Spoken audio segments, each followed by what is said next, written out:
I'm gonna make him an offer he can't refuse.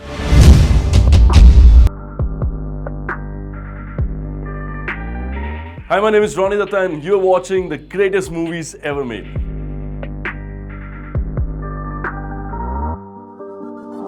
The Godfather is a 1972 American crime film directed by Francis Ford Coppola based on Mario Puzo's best-selling novel of the same name.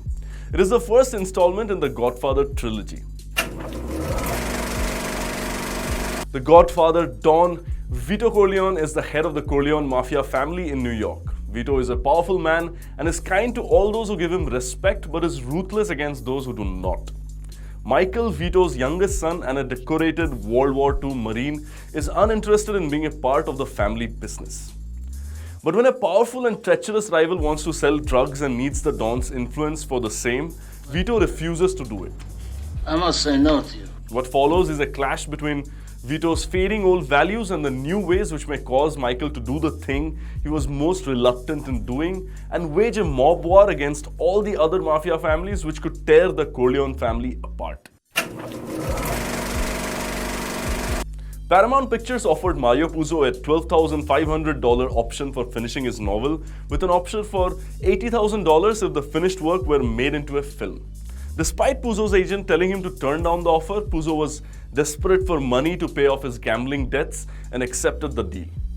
Francis Ford Coppola initially turned down the director's job because he found Puzo's novel sleazy and sensationalist, describing it as pretty cheap stuff.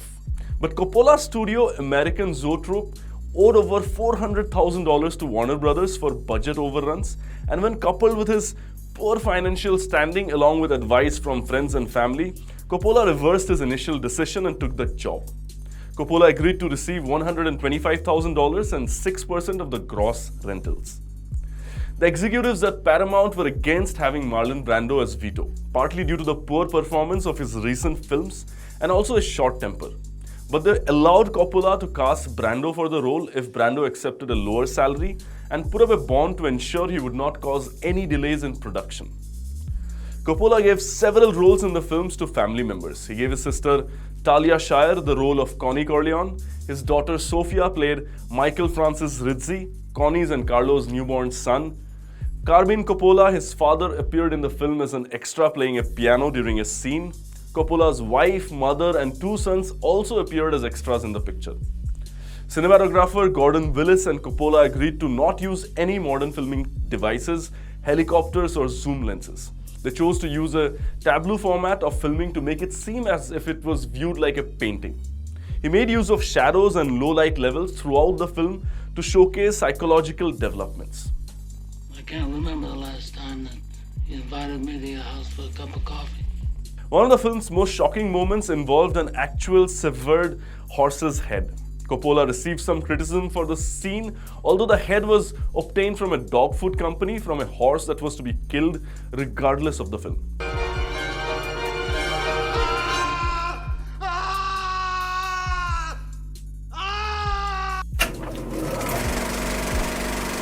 The Godfather premiered at the Loew's State Theatre on March 15, 1972. It was the highest grossing film of 1972 and was for a time the highest grossing film ever made with a gross of $287 million at the box office.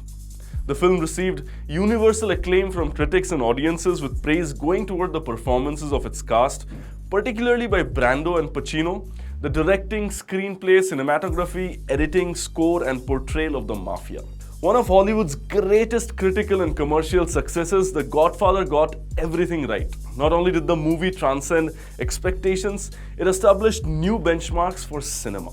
I hope you liked this episode about The Godfather, and if you did, please share it with your friends and family and keep watching the greatest movies ever made.